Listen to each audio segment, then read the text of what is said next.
Yeah, it's another blazing hot day. We've got maybe 6 more weeks.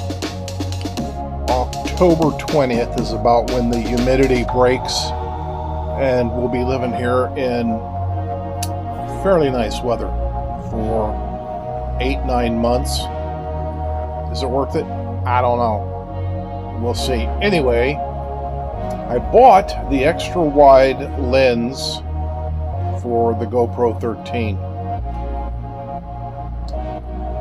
I'm giving it a try today to see how much difference it makes. Probably won't be able to tell without a side-by-side on the old lens. They've got I think it's called a anthropomorphic lens also. I don't know that I'm going to be getting that.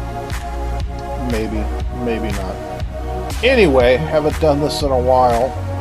I'm going to be doing some new things because I bought a bunch of stupid stuff that I don't need. New headphones, a new digital audio player. I'm enjoying them. I like them, but I don't get it. I don't understand why.